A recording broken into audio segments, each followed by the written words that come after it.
Domination mentale de l'auteur Robert Mercier. Lu par Livre Académie. Introduction.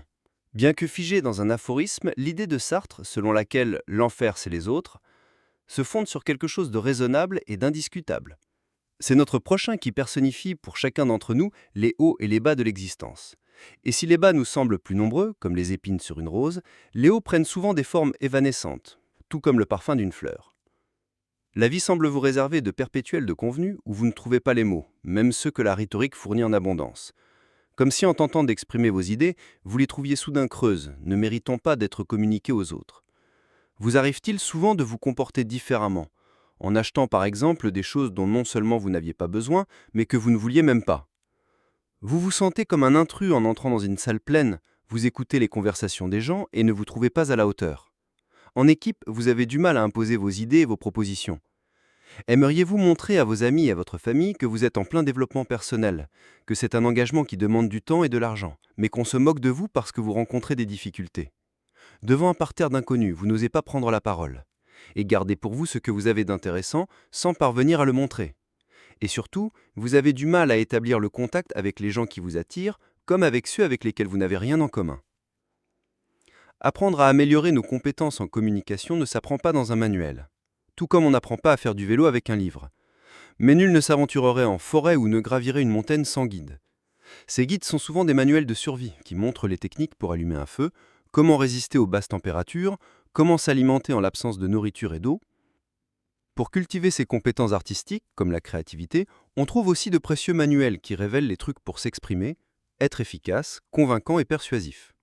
La lecture récente du formidable Pour bien écrire il faut apprendre à nager, dont l'auteur est l'un des grands noms de la littérature italienne, Giancarlo Pontigia, rappelle un autre grand personnage, Steve Jobs, manager et entrepreneur qui prenait tout ce qu'il pouvait dans la vie, littéralement à bras-le-corps. Ce dernier avouait avoir réussi en apprenant à écrire avec une plume et de l'encre. Parfois les méthodes sont inversées, elles fonctionnent aussi à l'envers. Le manuel que vous tenez se veut un guide au double objectif, d'une part orienter le lecteur vers des pratiques simples pour faire face à ce qui est souvent notre pire ennemi, lui-même, d'autre part obtenir des autres ce qu'il veut, grâce à des techniques de contrôle et de domination mentale qui, si bien dirigées, peuvent aussi bien servir dans le travail que dans les relations personnelles. Nous apprendrons à adopter de véritables schémas de survie, des pratiques positives pour obtenir ce que nous cherchons tous. Nous voulons tous être des vainqueurs, même si cette expression a l'air superficielle. Dans certains aspects, elle est le reflet d'une culture très répandue. Mais si nous considérons qu'un vainqueur n'est que celui qui réalise ses envies, nourrit ses besoins, ne cesse de suivre ses rêves et surtout partage tout cela avec ceux qui l'entourent, et se réjouit de leur victoire comme si c'était les siennes, alors ne nous semblerait même pas normal de lever les bras en ciel en signe de victoire. En un peu plus de 30 paragraphes souples, des techniques seront exposées et illustrées, ainsi que leurs principes scientifiques pour améliorer la capacité d'écoute, de concentration, d'analyse des problèmes en vue d'une solution pratique. Comment capter l'attention, en prêter aux autres pour une collaboration fructueuse, comment éveiller chez les autres leurs capacités, leurs points forts, leurs aptitudes, après les avoir découverts et développés en nous-mêmes. 3 facteurs déterminent nos choix, notre hérédité, notre contexte et notre réaction à ces 2 éléments. Des jumeaux ayant hérité des mêmes gènes et vivant dans le même environnement peuvent prendre des chemins très différents. C'est le 3e élément, notre réponse aux 2 autres facteurs, qui déterminent vers où penchera notre balance personnelle. Notre caractère est notre destin. Ce qui détermine notre place dans l'existence, c'est l'ensemble des dons et des dispositions, surtout naturelles, qui distinguent un individu, cet ensemble de qualités dans ses relations avec les autres. Notre caractère est le socle de l'avenir, quelles que soient nos convictions philosophiques et nos orientations spirituelles. Se connaître et s'accepter est la première étape pour devenir l'architecte de sa vie et cesser d'être mu par des émotions négatives et des compulsions répétitives. Dans ce manuel, nous apprendrons qu'il est facile de changer d'attitude, mais que changer une habitude l'est beaucoup moins. Cela demande un travail psychologique et physique qui peut cependant nous apporter des résultats concrets pleins de satisfaction, ce carburant qui nous permet de poursuivre notre chemin. Diriger, convaincre, pousser une personne à faire une certaine action, à adopter un comportement spécifique, nécessite des compétences de conviction. Les plus persuasifs, ceux qui ont poussé les foules à adopter certains comportements, avaient d'abord dirigé cette capacité extraordinaire vers eux-mêmes. Celui qui nourrit de grands rêves, des convictions profondes, qui est capable d'évaluer ses doutes et de s'embarrasser, possède un pouvoir de persuasion réellement à même de déplacer des montagnes. Dans ce manuel, cependant, nous irons encore plus loin. Il ne s'agit pas de manipuler les gens, l'objectif est de provoquer le changement d'attitude pour les amener à se comporter d'une manière utile pour eux-mêmes et pour le groupe dans lequel ils agissent. Les règles de base de la communication créative sont simples et intuitives. La réciprocité, ce qui est bon pour les autres doit aussi être bon pour nous, et vice-versa. Si nous donnons, nous recevrons, et si nous donnons du positif aux autres, nous serons gratifiés de la même manière. La cohérence de l'engagement. Une fois la décision prise, grande ou petite, il faut s'engager à respecter ce choix. En effet, si nous prenons un petit engagement, il sera facile d'élargir sa portée. À partir de petits engagements, nous pouvons arriver à de grandes responsabilités. La pression sociale. Nous sommes enclins à nous aligner sur les choix faits par la foule, même si nous n'aimons pas entendre que nous nous alignons sur la majorité. Cette hypothèse reste vraie même en dépit du bon sens et de la raison. Si l'on demande à 9 personnes combien font 6 fois 5 et que ces 9 personnes s'accordent à répondre 31, si on nous pose la même question, nous donnerons facilement la même mauvaise réponse. Nous suivrons l'opinion de la majorité, même si nous ne sommes pas d'accord, et nos certitudes vacilleront, montrant à quel point elles étaient fragiles. 4. La sympathie. Une personne qui inspire intuitivement confiance est plus convaincante, même sans la connaître ni disposer d'informations suffisantes pour se faire une opinion à son sujet. C'est pourquoi ceux qui sont en contact avec le public portent généralement un costume bleu, une cravate et des chaussures propres, une sorte d'uniforme, quand ils ne sont pas obligés par la loi de porter un véritable uniforme, comme les médecins ou les juges. 5. Le principe d'autorité. Une personne capable de donner du poids à ses déclarations et à son comportement peut ainsi se montrer très persuasive.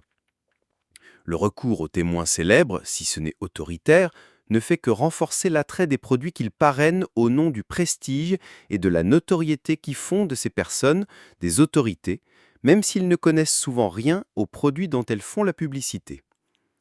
6. La rareté, ou le principe de l'offre et de la demande. Le matériau le plus rare est toujours le plus recherché. Récemment, certaines publicités ont même vanté les mérites d'une crème glacée série limitée. C'est difficile à croire, mais de toute évidence, le fabricant pensait pouvoir convaincre les consommateurs de courir en acheter avant que ces glaces ne fondent littéralement. Personne ne voudrait rater une occasion. Et comme nous en loupons généralement beaucoup, nous nous rattrapons avec des offres spéciales, des remises, des soldes, auxquels nous ne renoncerions pour rien au monde. Le principe d'exclusivité est lié à ce mécanisme.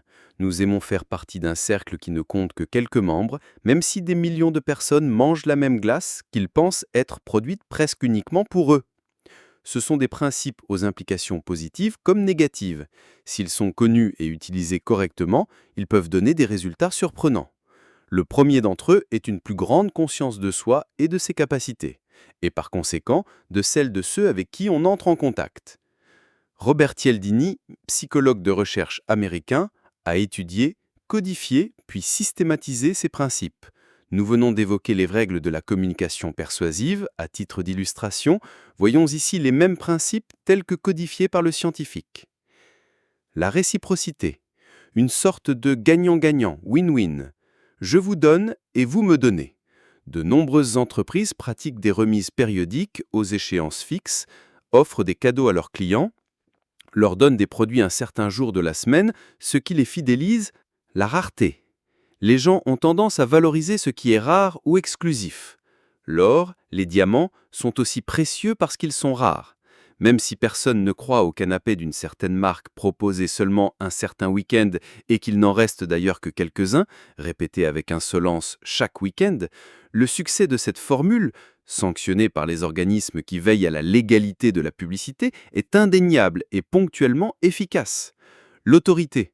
Nous mettons rarement en doute la parole d'une personnalité, et inconsciemment, nous cherchons à être guidés dans nos choix. En somme, nous avons besoin que quelqu'un choisisse pour nous.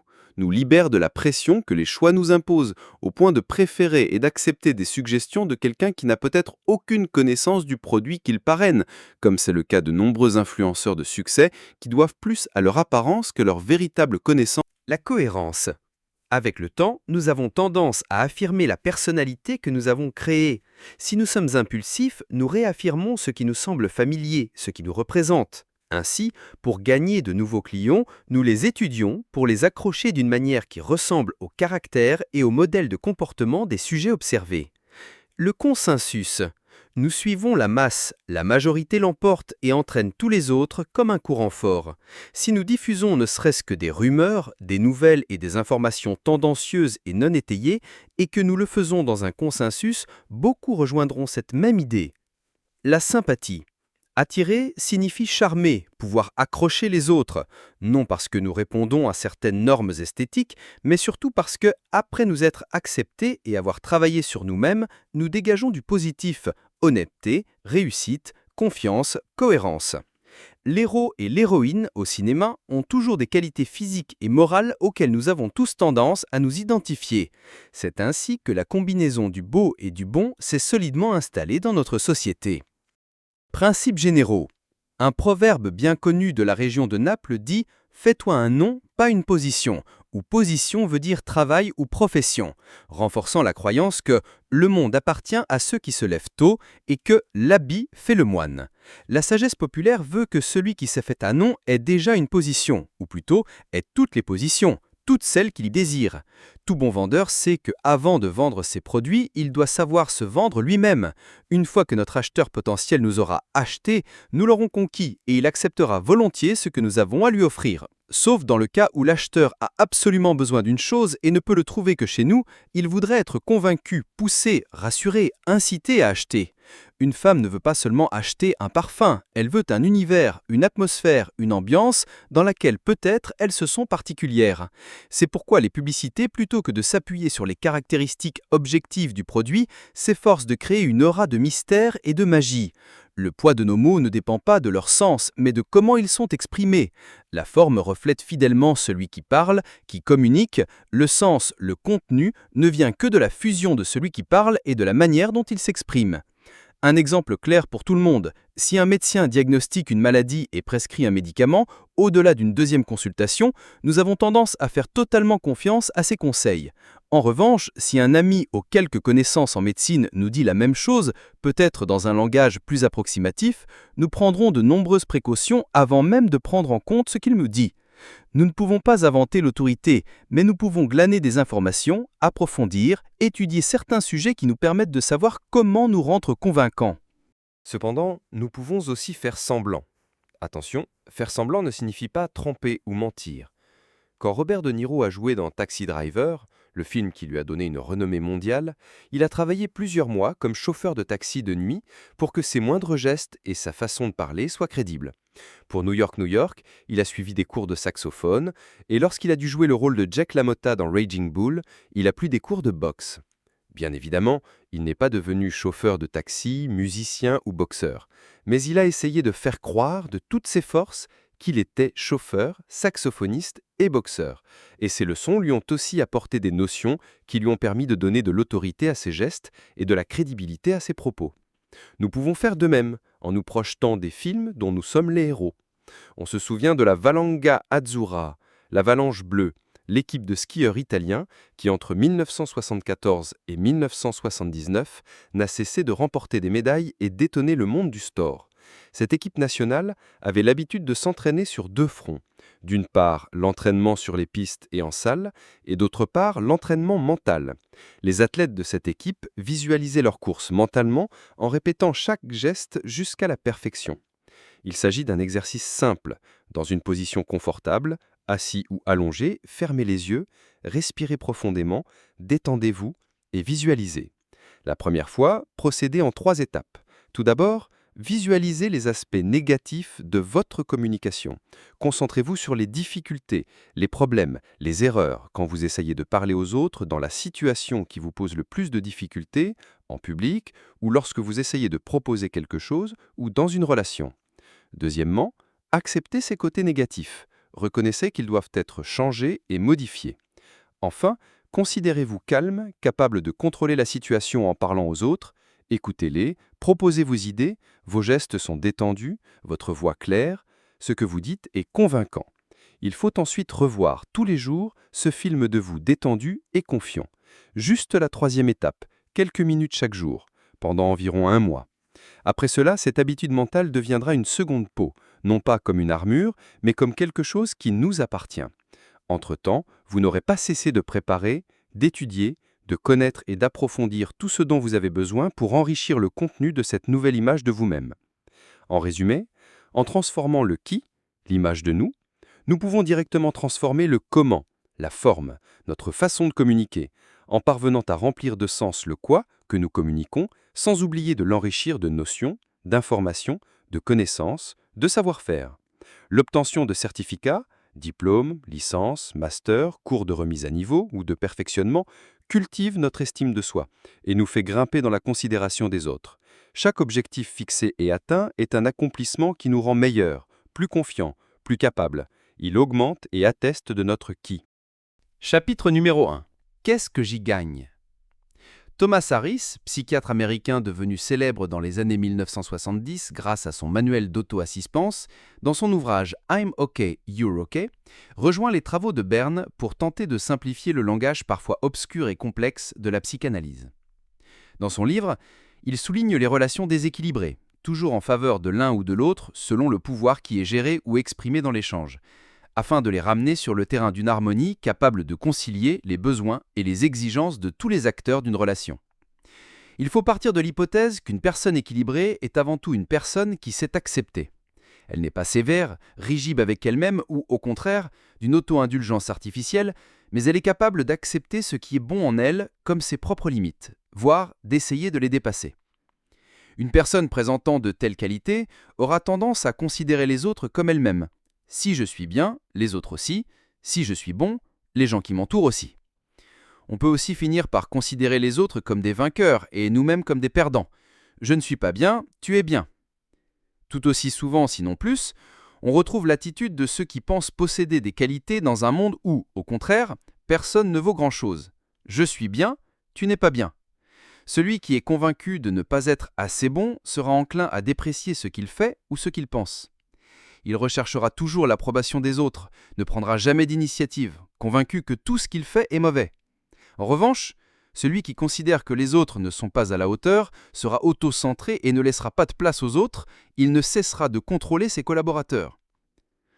Dans nos relations avec les autres, voyons-nous comme un vendeur, nous nous trouverons souvent dans la position de devoir les traiter comme nous le ferions avec un enfant, mais pas dans un sens négatif, comme des adultes ou des parents qui veulent imposer des règles à quelqu'un en position d'infériorité. Que veut un enfant dans ses relations avec les autres ? Il se demande constamment quel est son avantage, son intérêt. Mais pas de manière égoïste, il veut recevoir et donner. Imaginez un enfant en train de jouer. Il donne tout, s'investit totalement et, à juste titre, attend un retour. Du plaisir, de l'implication, des émotions et espère gagner à la fin, si le jeu a un score, un résultat, un prix. Dans un tel cas, nous devons nous efforcer de donner en retour aux personnes qui ont échangé avec nous. Le terme lui-même suggère un gagnant-gagnant. Je te donne quelque chose, tu me donnes quelque chose, même à des moments différents. Pour réaliser cet échange profitable et satisfaisant, nous nous appuyons, comme Berne et Harris l'ont essayé de le faire, sur un langage simple et clair. S'il est vrai que nous ne pouvons pas parler simplement de choses complexes, il est également vrai qu'il ne faut pas être compliqué. Pour Constantine Brancusi, grand artiste du XXe siècle, la simplicité n'est que la complexité résolue. Résolvons donc nos complexités afin d'atteindre ce qui est le plus difficile, la simplicité. Par ailleurs, simplifier, c'est avoir réellement compris ce que nous avons à exprimer, de manière à le traverser comme une carte, dans tous les sens et, si nécessaire, en changeant de direction, mais en permettant à tous de nous suivre en suivant nos traces. Pour vérifier la solidité de nos connaissances sur un sujet donné, il est possible de faire cet exercice simple, qui peut aller dans 2 directions, selon les méthodes qui conviennent le mieux à nos habitudes. Essayons d'écrire nos idées, de les coucher sur papier. Nous prendrons immédiatement conscience de combien elles sont claires dans notre esprit, et comme elles sont articulées et profondes. Pensons-nous à mettre nos idées en phrases, puis en séquences. Est-ce que nous trouvons soudain que ce qui semblait clair dans nos têtes est confus sur la page ? Avons-nous du mal à trouver le fil rouge, à donner un ordre et une causalité à nos idées? Ne nous décourageons pas. La prise de conscience, comme nous l'avons vu dans l'exercice de visualisation décrit ci-dessus, est une première véritable étape pour changer. Revenons en arrière, retravaillons nos idées. Imaginons que nous soyons assis devant ceux à qui nous voulons parler. Nous mettons en séquence les choses que nous avons à leur dire, une liste de ce qui nous vient à l'esprit, sans filtre. Ensuite, nous donnons un ordre et des priorités à cette liste. Ce qu'il faut dire en premier, ce qu'il faut dire ensuite, comment conclure, où s'attarder. Ensuite, pour chacun des points de la liste, nous rédigeons un court paragraphe, quelques lignes contenant les principes nécessaires à la clarification de chaque point. Aidons-nous d'exemples qui animent chaque passage, de métaphores qui donnent une véritable aura à nos produits. Nos voitures sont les abeilles de la route, agiles, rapides et économiques. Ou encore, nos voitures sont des merveilles. Elles ne souffrent d'aucune comparaison, elles sont au sommet du palmarès, elles sont le summum du luxe et du confort. Des images adaptées, sans mensonge et surtout toujours positives, capables de vanter les mérites de ce que nous avons à offrir. Concluons toujours notre discours en rassurant. Nous offrons des garanties, de la souplesse, une assistance. Et pendant nos présentations, sachons aussi écouter. Chaque question, chaque intervention de nos interlocuteurs sont un signe d'intérêt. La deuxième façon de réaliser cet exercice est d'enregistrer votre discours puis de le réécouter. Attention, vous risquez d'avoir la réaction typique de celui qui s'écoute pour la première fois, un sentiment d'étrangeté et de rejet. Votre voix n'a pas changé, c'est toujours la même. Sauf qu'avec l'enregistrement, vous ne l'entendez qu'à travers l'air, comme vous entendez d'autres voix, alors que lorsque vous parlez, vous vous entendez aussi à travers votre crâne et votre mâchoire. C'est pourquoi elle vous semble différente et désagréable. Par ailleurs, si vous écoutez d'autres personnes, vous activez des filtres de contrôle. Si vous vous écoutez vous-même, ces systèmes ne sont pas activés, mais se mettent en marche en vous entendant sur l'enregistrement. Revenons à votre exercice écrit. Les règles héritées de l'art ancien de la persuasion veulent que tout discours soit composé d'une ouverture, une sorte d'introduction. Il est bon de se présenter et d'annoncer ce que l'on propose, d'une exposition. On énumère tout ce que l'on croit nécessaire d'expliquer sur notre produit, d'une argumentation, comparaison avec d'autres produits, segments de marché, commodités, points forts, exclusivité, et d'une conclusion, où l'on plaide notre cause et, comme nous l'avons déjà souligné, où l'on rassure le public. Gardons également à l'esprit deux fonctions possibles lors de la communication, l'une propagandiste et l'autre éducative. Propager implique de rechercher l'écoute bienveillante du public. Éduquer répond à un rôle que nous avons dans la société et par lequel, généralement, nous avons été identifiés et chargés de diffuser certains contenus et ou valeurs partagées. Si nous parlons à quelqu'un en compagnie d'autres gens qui ne sont pas directement intéressés ou dont nous ne connaissons pas l'intérêt pour ce que nous avons à exposer, prêtons-leur aussi attention. Impliquons-les, regardons-les, adressons-nous aussi à eux pendant notre discours. Ils pourraient bien influencer la décision de celui qui nous écoute avec un intérêt plus évident.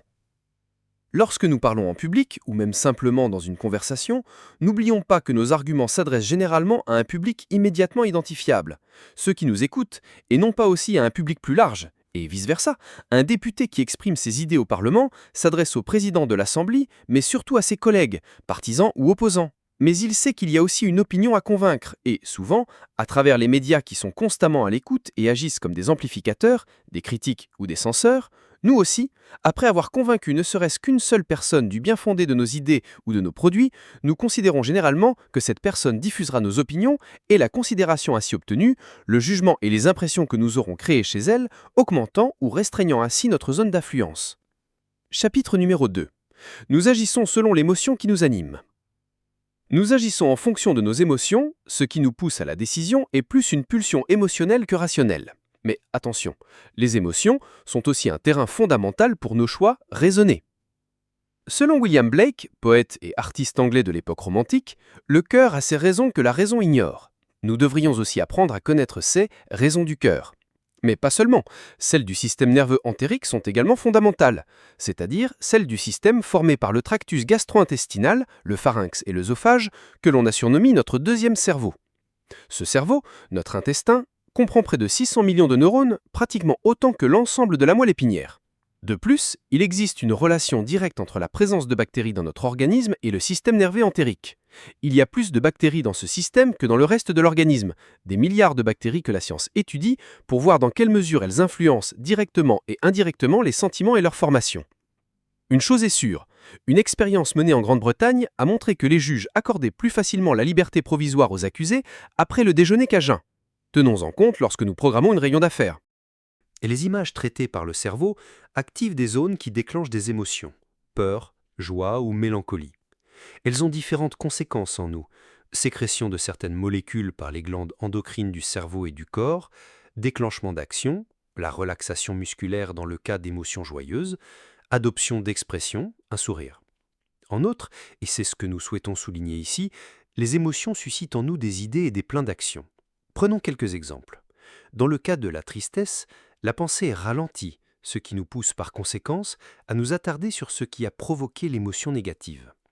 La joie, en revanche, accélère la réflexion et focalise l'attention du sujet sur des événements non pertinents. Pour en savoir plus sur les aspects scientifiques de la composante émotionnelle de notre rationalité, voir les travaux du neuroscientifique Antonio Damasio. Tout bon vendeur sait qu'une fois qu'il a amené une personne à la limite d'une émotion positive, elle a plus de chances de devenir un acheteur. Mais il faut savoir saisir l'instant, laisser à l'acheteur potentiel l'espace et le temps de rationaliser son choix, évaluer s'il a vraiment besoin de cet achat, le comparer à d'autres options, y compris celle de faire des économies, implique souvent de rater la vente.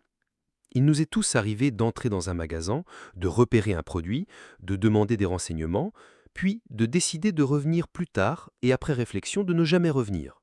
Dans ce cas, le vendeur n'a peut-être pas été assez habile pour saisir le moment favorable laissé en nous par la blessure émotionnelle infligée par le produit. Pour susciter des émotions chez nos auditeurs, nous devons être capables de créer des images dans leur esprit, de leur faire voir ce dont nous parlons. Les images des avions écrasés sur les tours jumelles à New York en 2001 continuent à agir sur nous pendant longtemps, négativement, chaque fois que nous devons voyager en avion. Qu'avons-nous pensé alors ? Que l'avion n'était peut-être pas le moyen le plus sûr de se déplacer. Et si un journal montrait des images d'un déraillement, nous penserions un moment qu'il vaudrait peut-être mieux ne pas prendre le train. Dans ces deux exemples, si nous avons conclu que la voiture était le moyen le plus sûr de voyager, nous avons eu tort. Chaque année, on dénombre environ 1,5 million de victimes sur la route dans le monde, alors que les victimes d'accidents aériens ou ferroviaires sont bien moins nombreuses, voire très rares. Et si, en y réfléchissant, on se rend compte que les 2 Boeing qui ont été détournés aux États-Unis ont été volontairement jetés sur les tours jumelles, on peut en conclure que les avions restent le moyen de transport le plus sûr. Pourtant, l'émotion nous pousse à des choix dictés par des pulsions chimiques, une tempête émotionnelle d'autant plus forte que la mémoire est fraîche. Profitons donc de cette caractéristique de notre esprit pour l'utiliser à notre avantage. Retravaillons notre image, nos produits, notre entreprise auprès de nos acheteurs potentiels. Rappelons-leur positivement que nous existons, que nous sommes actifs sur le marché, que nous sommes présents. Envoyons des mails, des cadeaux, laissons notre publicité parler pour nous. Si possible, diffusons notre actualité sur les réseaux sociaux. Des informations utiles et positives qui donnent une image flatteuse de nous. Le principe selon lequel on veut ce que l'on désire et, par opposition, loin des yeux, loin du cœur, repose non seulement sur la sagesse populaire, mais aussi sur de solides bases scientifiques. La trace cérébrale de l'image qui revient le plus à nos yeux reste imprimée dans notre esprit, tout comme un chemin, au milieu d'un maquis, se fait plus net et s'élargit chaque fois qu'on l'emprunte. Chapitre numéro 3. Le principe d'isolement. En psychologie, le principe selon lequel il est plus facile de convaincre un groupe plutôt qu'un seul individu est bien connu. Dans son essai « La puissance des masses », qui a nécessité près de 40 ans de travaux, Elias Canetti explore la relation entre les personnes au pouvoir et leur capacité d'influencer les masses. Dans un excellent film de 2002, S1 Moan, d'Andrew Niccol, un réalisateur entreprenant, joué par un Al Pacino étonnant, se sert d'un logiciel sophistiqué pour créer une actrice parfaite, Simulation One, appelée Simone, et convaincre des millions de personnes de son existence. Il imposera aux yeux du monde cette créature virtuelle dans un stade plein de spectateurs où Simone apparaît au public, tous jureront avoir vu une créature en chair et en os. Les politiciens savent utiliser ce principe à leur avantage. Ils s'intéressent au vote en masse et non au vote individuel. Ils visent le consensus de larges catégories sociales. Ils interviennent donc là où la couche sociale regroupe les individus, syndicats, entreprises, associations, groupes religieux, supporters. Partant du principe que faire front rallie les individus, les amène à faire les mêmes choix, entraîne même les plus difficiles à convaincre, le leader sait créer la cohésion, sur la base de principes, de valeurs ou d'intérêts, des masses d'individus. La foule fonctionne comme un courant. Métaphoriquement, ce terme désigne le débit d'un fleuve en crue qui balaie tout sur son passage. Elle réunit les gens par affinité, les pousse à la partisanerie ou plutôt au fanatisme, faisant partager à des groupes toujours plus grands des idées parfois inappropriées. Nous savons que le supporter continue à soutenir la même équipe toute sa vie, peu importe la rationalité du choix. Mon équipe peut être la plus forte ou la moins riche du championnat, je continuerai à la soutenir. De cette manière, les masses peuvent souvent même soutenir des choix impopulaires ou discutables. C'est souvent le cas en politique. De même, avant d'agir, les dirigeants recherchent un consensus aussi large que possible pour prendre des décisions douloureuses mais nécessaires. Pour déclencher la guerre en Irak, considérée à tort ou à raison comme une guerre nécessaire, les puissances internationales ont fait circuler des dossiers qui se révéleront par la suite sans fondement, les tristement célèbres armes de destruction massive. Cependant, ces dossiers ont servi à convaincre l'opinion publique occidentale, sensible aux politiques de paix et opposée à l'interventionnisme militaire, de déclencher une guerre juste. Un autre principe psychologique fondamental stipule que l'individu a tendance à accorder plus d'importance à une perte qu'à un gain. Entre éviter un mauvais restaurant et aller manger dans un bon, nous préférons éliminer le premier. La combinaison des deux principes ci-dessus nous amène aux conclusions suivantes. Un bon leader, c'est à la fois réunir et isoler son groupe. Réunir parce qu'il est capable de cimenter la cohésion du groupe en valorisant ses qualités, en cultivant ses mérites, en faisant grandir les personnes, ne serait-ce que par l'enthousiasme, qui pourront, à partir de la base, élargir le groupe en attirant des personnes proches. Isolé parce qu'il connote le groupe de plus en plus précisément, en le distinguant des autres, en le poussant à une confrontation capable d'apporter des victoires sur l'adversaire, c'est-à-dire des résultats qui nourrissent l'enthousiasme, le revitalisent, renforcent le groupe, le poussent dans un cercle vertueux où la positivité et les objectifs se renouvellent dans le temps. S'inventer un ennemi à battre est une colle forte pour le groupe et fonctionne comme un isolant. Elle circonscrit le groupe, lui donne la cohérence et l'énergie nécessaires pour atteindre le résultat attendu. Il y a quelques années, un certain groupe de restauration rapide avait lancé une campagne publicitaire dans laquelle il déclarait fièrement « Nous sommes le 2e groupe mondial ». Cela pourrait passer pour un aveu de faiblesse, mais il avait ajouté en sous-titre « C'est pourquoi nous travaillons autant », laissant clairement entendre qu'il travaillait pour devenir le numéro 1. Où que vous vous trouviez sur l'échelle sociale ou professionnelle, montrez que vous vous efforcez de gravir les échelons. Votre entourage vous remarquera et vous appréciera et pourra même vous craindre positivement en remarquant votre ingéniosité. Chapitre numéro 4. Pré-framing et retour positif. La même information peut être lue différemment par le public destinataire. Il n'existe pas en théorie de degré zéro de la communication, hypothèse du sémiologue français Roland Barthes, c'est-à-dire une communication purement informative, sans connotation émotionnelle ni expressive. Il est possible que même la divulgation scientifique ne parvienne à être pure. Nous pouvons facilement le vérifier à la lumière de ce qui se passe dans notre pays concernant le débat sur la vaccination. Les nouvelles recueillies par les agences de presse puis diffusées aux journaux qui les traitent ensuite se rapprochent de cet idéal purement informatif, des données sans autre connotation, c'est-à-dire des interprétations, mais juste un adjectif, un adverbe pour donner un angle à un fait. Prenons un exemple. L'AFP diffuse la nouvelle d'un Boeing qui s'est abîmé en mer. Elle donne la latitude et la longitude, le nombre de morts et le nombre de survivants. Elle identifie le lieu de l'accident, le lieu de départ et l'aéroport de destination, spécule sur les causes possibles en soulignant qu'il s'agit d'hypothèses. Les différents programmes d'information et les journaux font ensuite leur travail d'investigation et inévitablement d'interprétation des faits. Sur une chaîne d'information, on entendra un récit dramatique. D'innocentes familles de touristes ont vu leurs vacances changer en tragédie. Sur une autre chaîne d'information, on insistera sur l'aspect polémique. Nos compagnies aériennes investissent-elles suffisamment dans la sécurité ou nous font-elles voyager dans des avions mal maintenus ? Comme vous pouvez le constater dans cet exemple, qui n'a rien de théorique, les nouvelles changent radicalement. À partir des mêmes informations de départ, on nous a dit à quel point notre existence est éphémère et on nous a aussi mis en garde contre les services d'une certaine compagnie aérienne. Si vous voulez vous rendre compte à quel point la forme l'emporte absolument sur le fond, vous pouvez lire un livre formidable qui enrichit la langue en l'apportant à ses possibilités extrêmes, Les exercices de style de Raymond Queneau. Le principe du préframing étudie le phénomène qui conduit les individus à interpréter différemment les problèmes, les événements ou la réalité selon la façon dont les informations leur sont présentées. En fonction du cadre, de l'orientation donnée au contenu, la perception de l'information par le destinataire du message peut changer. Erving Goffman, sociologue canadien, a présenté la notion de préframing comme une manière d'interpréter la réalité. L'auteur explique que si un individu reconnaît un événement donné, il a tendance à utiliser un ou plusieurs cadres ou modèles d'interprétation qui font qu'un élément qui pourrait autrement être considéré comme insignifiant pour l'événement en question est au contraire perçu comme quelque chose de significatif. Selon la théorie de Goffman, les cadres, frames, sont donc utilisés par les individus pour interpréter et organiser les événements, l'expérience et le monde qui les entoure, ces modèles d'interprétation étant conditionnés par la société et la culture des personnes. On pourrait dire que les cadres permettent de contextualiser les événements et facilitent ainsi l'interprétation, mais aussi l'attribution d'un sens ou d'une signification à la réalité. En ce sens, l'effet framing peut avoir un impact important sur la communication et la manière dont les informations seront traitées par ceux qui la reçoivent.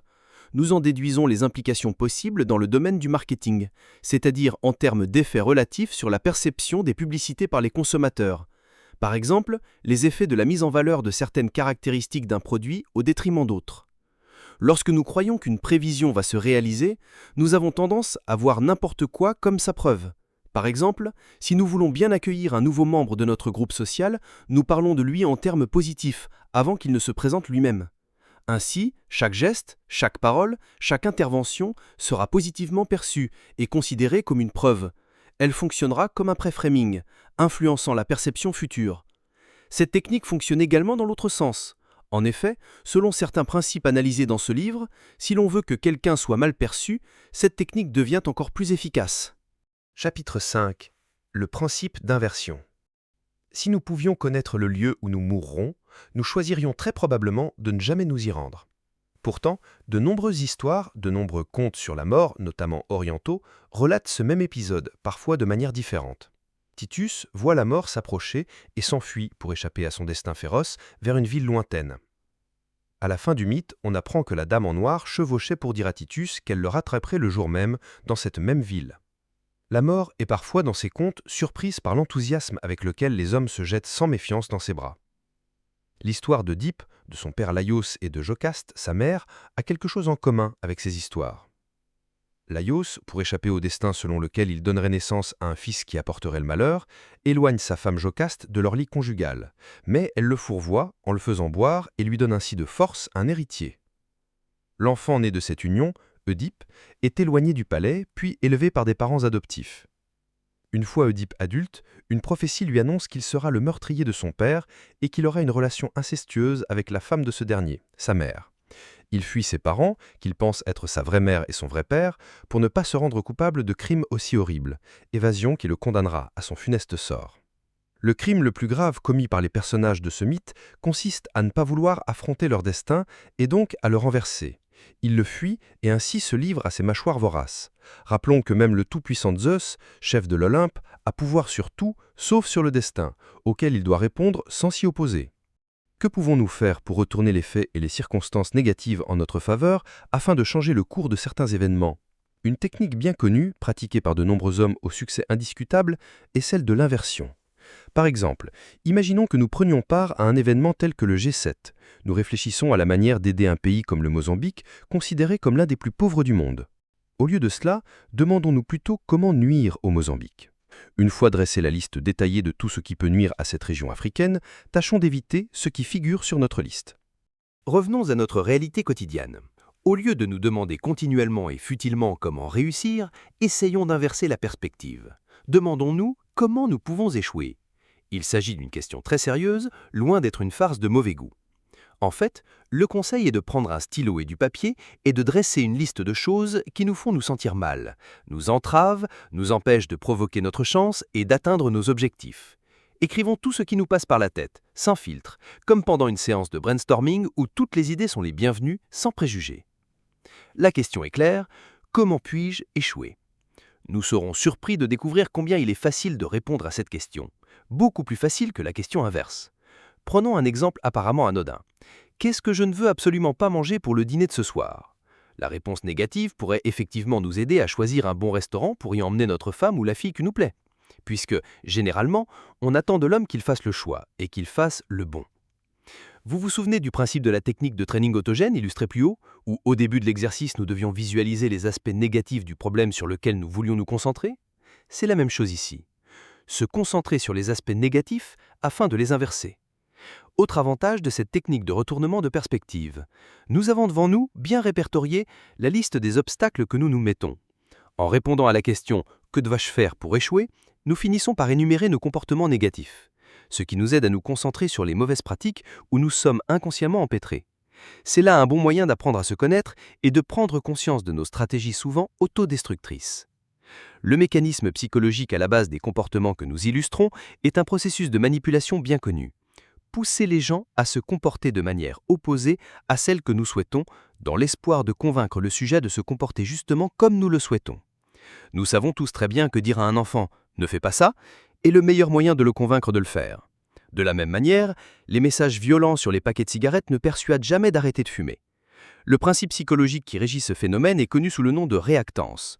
Nous réagissons à un ordre, à une pression, parce que nous pensons que nous rétablissons ainsi une liberté d'action qui nous semble menacée. Chapitre numéro 6. Le langage métaphorique. Pour Aristote, toutes les figures rhétoriques ne sont en réalité qu'une seule, la métaphore, la figure par excellence. À la base de toute création artistique comme de toute intuition scientifique, on trouve l'analogie. Le poète perçoit une relation entre l'éclat des étoiles et la vivacité des yeux de son aimé. Tes yeux sont comme des étoiles.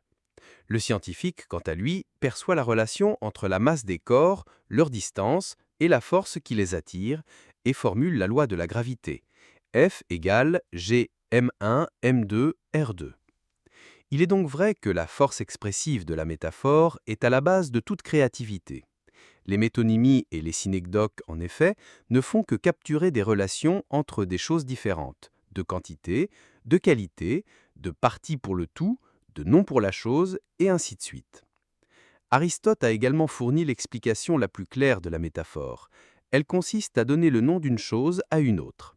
Si l'on entend par nom ce qui fait la particularité de cette chose, le transfert se fait métaphoriquement sur une autre.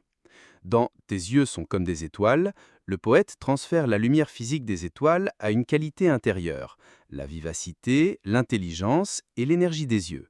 Le nom, la lumière, des étoiles est transféré aux yeux, lumineux même s'ils n'émettent aucun rayon. Si nous comprenons parfaitement ce mécanisme, il nous sera facile de créer des métaphores sans avoir à puiser dans le bagage rhétorique commun. Dire « malin comme un singe », dans ce cas il s'agit plutôt d'une comparaison, n'est pas très original, mais affirmer que nous sommes tous les branches du même arbre donne l'image d'une famille ou d'une entreprise dans laquelle chacun suit sa propre voie en cohérence avec les objectifs de groupe sur la base d'un patrimoine commun. De même, dire que la crème que nous vendons ou les exercices que nous proposons font fondre la graisse comme neige au soleil, traduit, avec originalité et une certaine dose d'ironie, l'efficacité de ce que nous proposons. Les métaphores, et on pourrait y ajouter les simulations, les symbolismes, les exemples, bref, toutes les figures de comparaison, ont aussi le mérite de rendre un concept immédiatement plus clair. La capacité d'abstraction de l'esprit humain ne peut durer très longtemps. Dans un discours théorique, il est bon d'introduire au moment opportun un exemple qui donne une forme concrète à ce que nous disons. Si nous débattons en public ou face à nos employés sur le thème du leadership, nous pourrions non seulement présenter à l'auditoire des principes de psychologie comportementale, mais aussi lui donner une image. Le leader est comme un tronc solide qui permet aux branches de pousser et de s'étendre. Ainsi, une image de force, mais aussi de liberté, restera dans l'esprit de ceux qui nous écoutent. Un leader transmet force et énergie, mais laisse les membres du groupe autonomes. Si un tronc est stable, le feuillage se distingue par sa beauté, en plus de toutes les fonctions vitales qu'il remplit, photosynthèse, inflorescence, pollinisation, fructification ou résistance à la pluie. Prenons également en compte que la plupart de nos communications sont métaphoriques. Lorsque nous disons que nous nous sentons comme une loque, que nous avons le cœur au bord des lèvres, que nous sommes au 7e ciel, que nous voulons dire à quelqu'un d'aller au diable, que notre cœur est léger comme un pinson, ou, inversement, que nous nous sentons en cage, nous utilisons inconsciemment des métaphores et nous n'imaginons pas la facilité avec laquelle nous réalisons une opération très complexe d'un point de vue logique, linguistique et créatif. Ce n'est qu'en rendant nos outils plus conscients et en les affinant avec le temps que nous pourrons devenir des créateurs de métaphores fortes, capables d'agir comme des formules magiques chez ceux qui nous écoutent et qui viendront, de plus en plus volontiers, s'abreuver à la source de nos images. Autre métaphore. La métaphore est d'autant plus forte et large que le cadre qui la soutient est solide. Si les yeux sont des étoiles, alors le visage est le ciel. Comme vous le constatez, l'image s'élargit et supporte des sphères de plus en plus larges. En fait, la métaphore est un système de connaissances sophistiqué. Nous pouvons en apprendre davantage sur l'âme humaine en la mettant en relation avec la largeur du ciel. De même qu'une pensée négative peut assombrir notre visage, le ciel se couvre de nuages et cache le soleil. Apprenons à créer des métaphores ou même simplement à les utiliser. Dans les librairies, on trouve facilement des anthologies d'aphorismes et de citations. Il faut simplement se méfier d'une limite toujours présente, les aphorismes ont tendance à figer les vérités qu'ils énoncent et à les rendre rhétoriques. Toutefois, la métaphore a la force d'un conte. Dans l'exemple de l'arbre cité plus haut, il y a l'histoire du sol qui a nourri l'arbuste, lui a permis de devenir un arbre, de faire pousser des branches, de se multiplier, et de ces branches sont sorties des feuilles, des pousses, des fruits qui ont nourri le monde qui l'entourait. La narration, terme devenu trop à la mode, reste un outil puissant d'implication émotionnelle avec sa capacité à nous faire voir, imaginer. Elle permet une empreinte mentale, imprinting. L'idée que l'on veut communiquer prend une forme précise, au contour clair, elle s'imprime dans l'esprit et ne le quitte plus. La force des religions, des cultes et des traditions repose sur la capacité de leurs récits à exercer une énergie attractive et centripète sur eux et sur le monde entier. Si tout cela a survécu pendant des milliers d'années, c'est grâce aux paraboles et aux légendes que les gens se transmettent comme un témoignage oral depuis des générations. Ils sont forts parce qu'ils rendent le lecteur impuissant et incapable d'invalider ce qu'il entend ou lit, même si le héros n'est pas une autorité et n'a pas de signification ou de rôle particulier pour lui. Les paraboles et les légendes sont de loin le meilleur moyen de transmettre notre philosophie, notre vision du monde à nos disciples. En effet, ils ont le pouvoir de rendre concret et tangible tout ce que nous leur disons. Chapitre numéro 7. La capacité d'attraction. Italo Calvino, un des plus célèbres écrivains italiens du XXe siècle, s'interroge dans un de ses essais littéraires sur ce qui est le plus efficace pour diffuser un sentiment de patriotisme. Est-ce les paroles de Fratelli d'Italia, l'hymne national italien, ou un poème sur les oignons, fruits qui poussent dans les sols italiens, éveillant en eux un sentiment d'amour pour leur terre nourricière?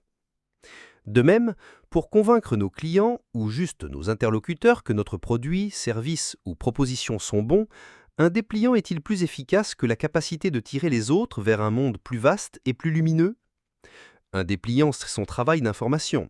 Il donne des renseignements, fournit des données et, s'il est bien conçu, peut susciter l'intérêt des clients potentiels des produits ou services par des titres accrocheurs, des graphiques attrayants ou des images suggestives. Mais il en faut plus pour passer à l'étape suivante, l'attractivité. La publicité sur de simples lames de rasoir, sur un parfum très raffiné ou sur une voiture performante ne se limite pas à nous dire à quel point la barbe est bien coupée, à quel point l'essence de pétales de rose est parfumée ou à quel point la voiture est rapide et sûre.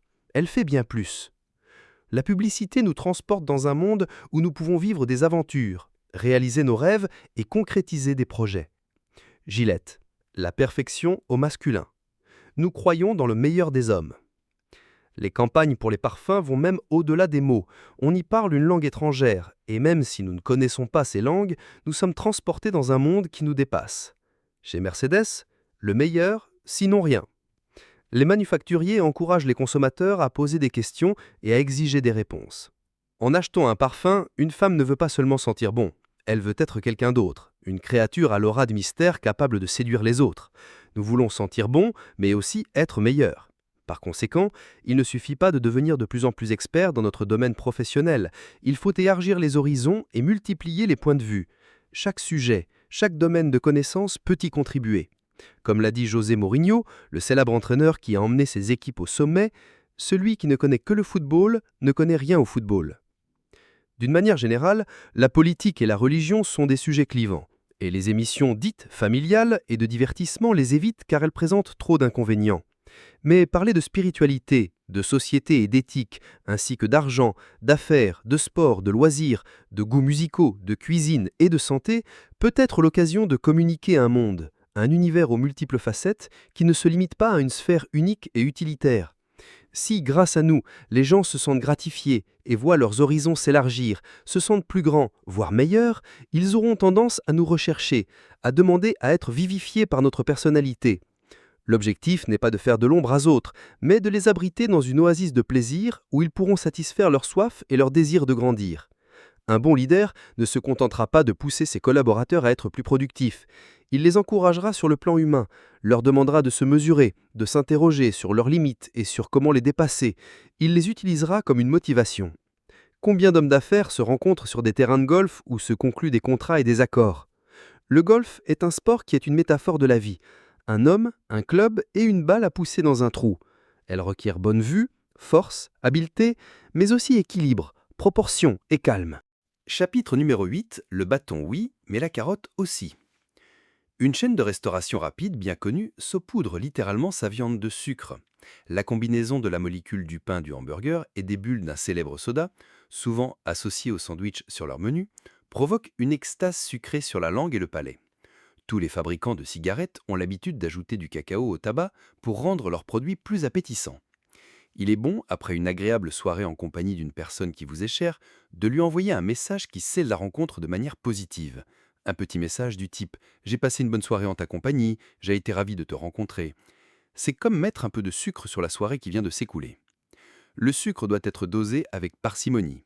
L'exagération dérange, l'abus abrutit.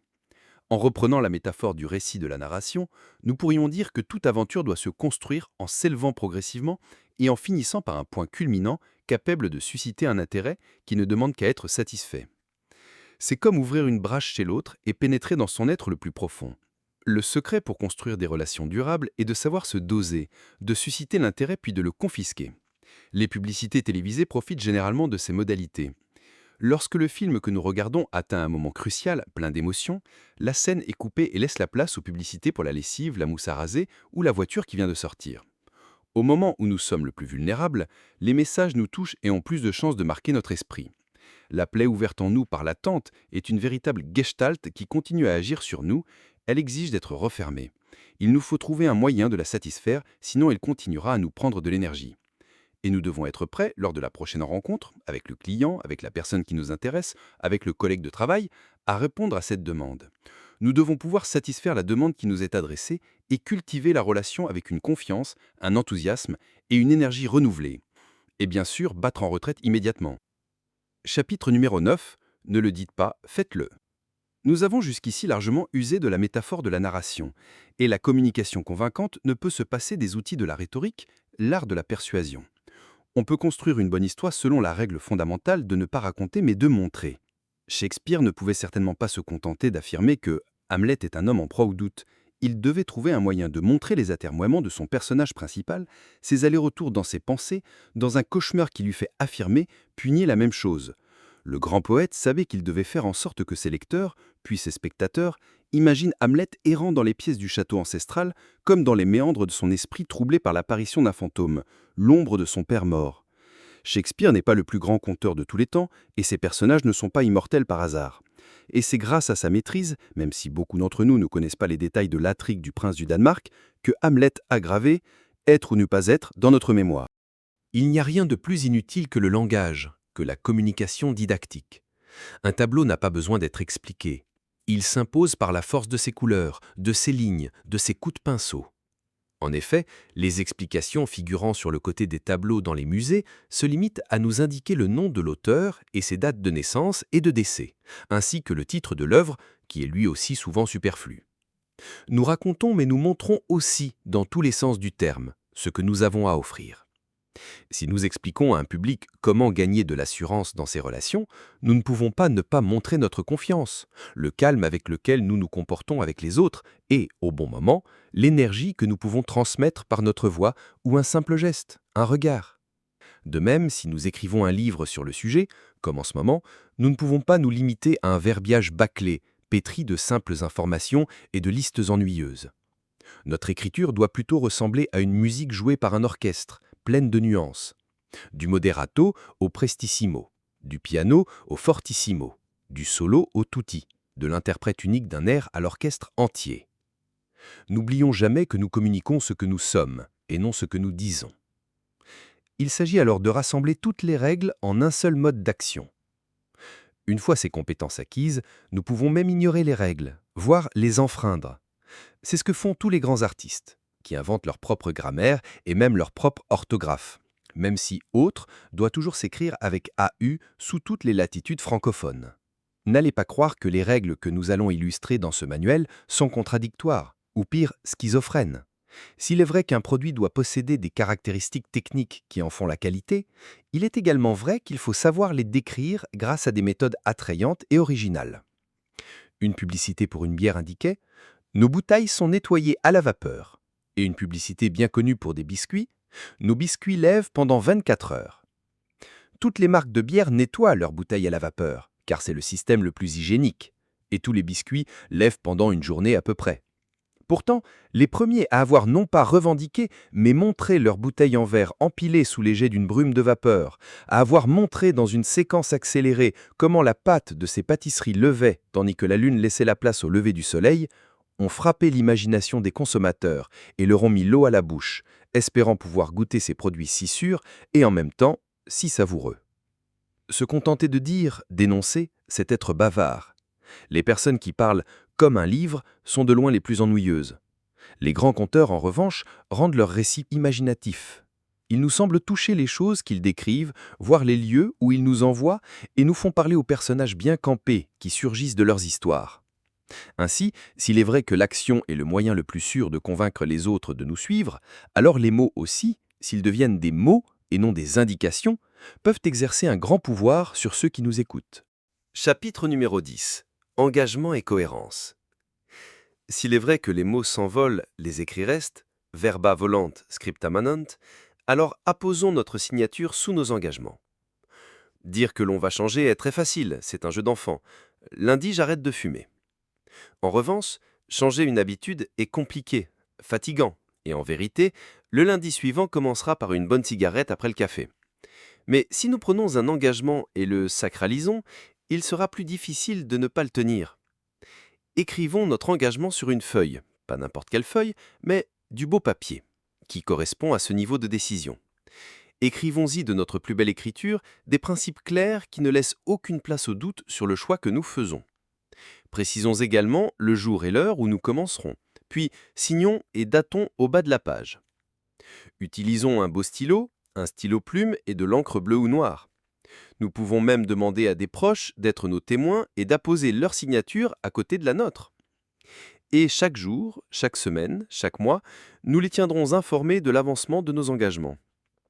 Nous pouvons faire quelque chose de similaire avec nos collaborateurs, les amener à prendre ouvertement des engagements envers leur équipe. Non seulement ils se sentiront plus impliqués, plus déterminés à tenir parole, mais le groupe les soutiendra, les aidera concrètement à poursuivre leur objectif. En effet, le groupe servira d'auto-assistance. De temps en temps, l'individu bénéficiera de l'aide et du témoignage de l'équipe, qui travaillera en synergie et renforcera ainsi ses liens. La force, mais aussi la pression que le groupe et le jugement extérieur exercent sur l'individu est très importante.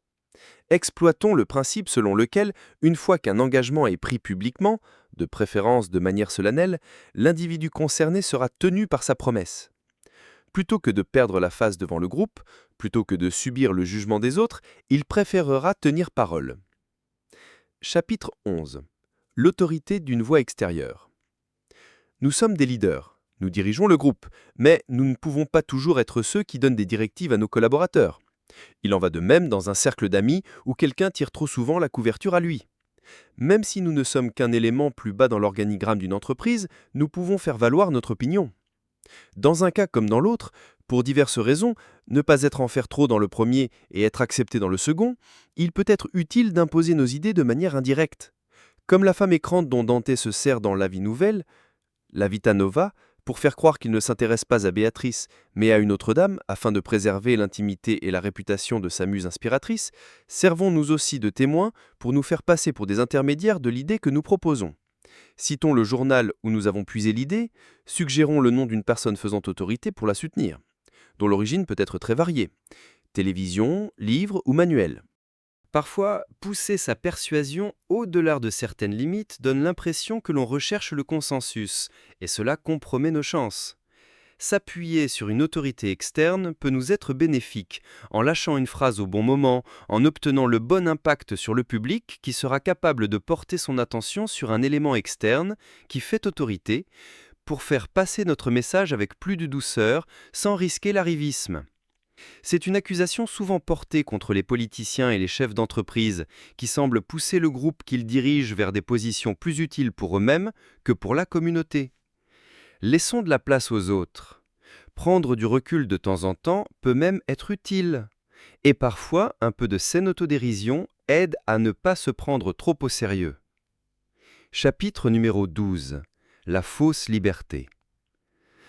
La liberté est un produit très surfait. Entre la naissance jusqu'à ce que nous puissions nous dire un tant soit peu autonome, de longues années s'écoulent et longtemps nous devons nous soumettre à l'autorité parentale. L'école nous est obligatoire et nous devons circuler avec un document d'identification qui, d'une manière pyrandélienne, a bien plus de valeur que notre présence réelle pour nous authentifier. Pour se rendre dans de nombreux pays étrangers, nous avons besoin d'un autre document, un passeport. Liberté, liberté accompagne toutes nos revendications sociales, économiques, politiques et religieuses. En somme, nous voulons être libres. Mais lorsque nous essayons de nous demander de quoi nous voulons nous libérer, nous ne savons pas quoi répondre. Nous ne savons même pas si nous sommes opprimés, limités ou angoissés. Les limites semblent, au contraire, tout bien considérées, être acceptables. Elles nous protègent, nous font vivre dans une société aux règles partagées par tous, même s'il y a des exceptions. Finalement, bien souvent, ajouter quelques limites au sentiment de liberté n'est ni déshonorant ni opprimant. Les agriculteurs, les éleveurs savent que s'ils gardent leurs bêtes dans de petites clôtures, elles auront tendance à sortir des limites, si rigidement assignées. En revanche, si on éloigne ces clôtures, les vaches iront aux frontières de l'enclos et reviendront ensuite librement au centre où elles se sentiront en sécurité et où le paysan veut qu'elles restent. Tout le monde est heureux et satisfait. Accorder une fausse liberté à ses interlocuteurs, à ses clients, peut même être rassurant d'un certain point de vue. Il est toujours bon de leur poser une question, mais il faut la formuler de manière à laisser une marge de manœuvre pour la prise de décision. Assurons-nous d'avoir orienté notre client vers le choix qui nous arrange, mais en même temps, le client doit prendre sa décision de manière responsable. Vous n'êtes pas forcé de le faire, ce que vous décidez maintenant est entièrement entre vos mains.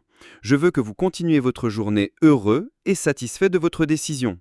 Je veux que vous croyiez votre décision est la vôtre et uniquement la vôtre. Dans d'autres contextes, il est possible de proposer une double option qui semble offrir le choix, mais seulement en apparence. Préférez-vous le modèle classique ou le cabriolet ? Pouvons-nous nous rencontrer lundi ou préférez-vous mardi ? Dois-je vous prendre à 19h ou à 20h ? Voulez-vous aller au cinéma ou préférez-vous manger une pizza ? Dans tous ces cas, quelle que soit la réponse, elle répondra à nos souhaits. Accorder la liberté, affirmer l'indépendance de choix et de jugement de notre interlocuteur le met d'accord avec nous. Prenons un exemple concret. Précipiter un appel téléphonique avec un client peut provoquer une résistance. J'aimerais vous donner jusqu'à la semaine prochaine, mais le marché ne le permet pas, vous devez vous décider d'ici vendredi. Faites-moi savoir votre décision. Ce « vous devez » est une véritable épée de Damoclès au-dessus de la tête du client. Essayons de reformuler la phrase, de la transformer en proposition. Je peux admettre un refus, mais vous devez prendre une décision avant vendredi. Vous savez que le marché n'attend pas.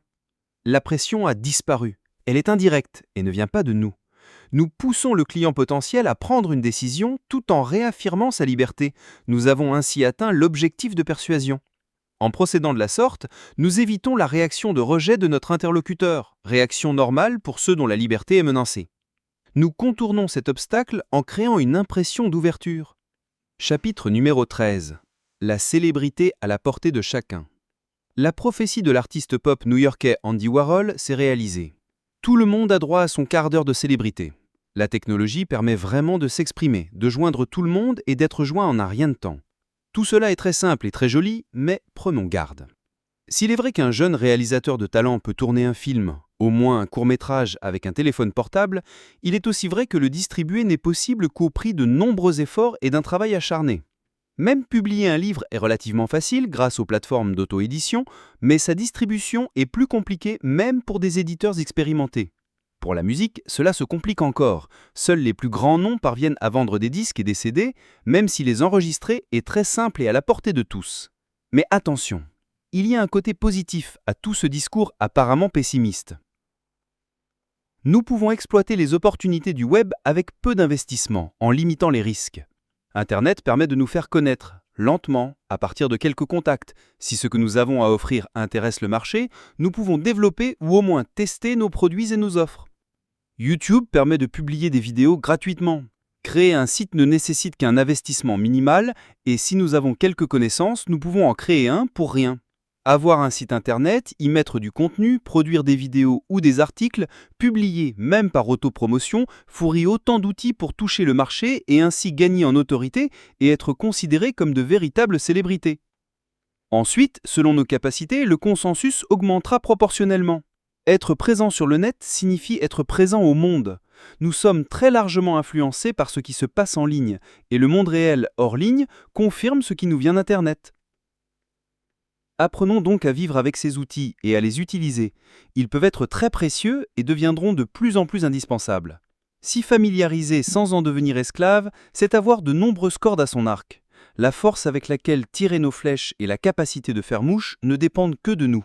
Nous pouvons réellement devenir de petits ou de grands influenceurs dans un monde qui s'étend non seulement géographiquement, à travers une mondialisation parfois sauvage, mais aussi virtuellement, en créant des espaces qui étaient auparavant inimaginables. Chapitre numéro 14. Mots, travaux et omissions. Parfois, dans des moments importants, nous réalisons combien les mots sont superflus et inutiles. Dans ces conditions, le corps, les yeux, les mains, les gestes parlent d'eux-mêmes et communiquent avec une force avec laquelle les mots ne peuvent rivaliser. À la décharge du langage, les mots peuvent être juste du blabla, mais ils ont aussi la capacité de se transformer en verbes. Je ne peux pas dire à quelqu'un « sois courageux » avec une voix tremblante, mais je peux poser la main sur son épaule et lui transmettre ma force. Nul besoin d'étudier la psychologie, lorsque vous parlez à quelqu'un, pour comprendre si ce qu'il dit correspond à ce qu'il fait, à ce qu'il est.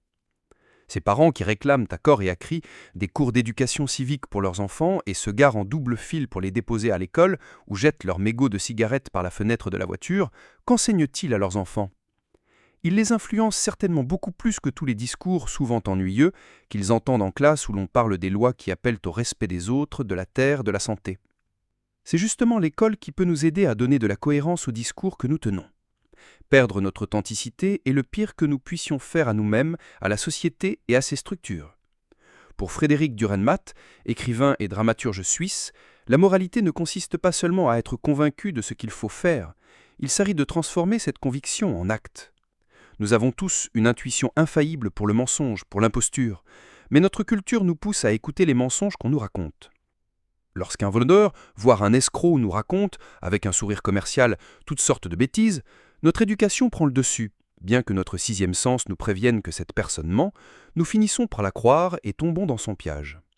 Nous devrions plutôt écouter notre inconscient qui nous avertit, par des sensations physiques précises, quand bien même son discours est parfait, que l'autre ment. Pour que notre discours soit totalement conforme à ce que nous sommes, nous devons avoir vécu ce que nous disons.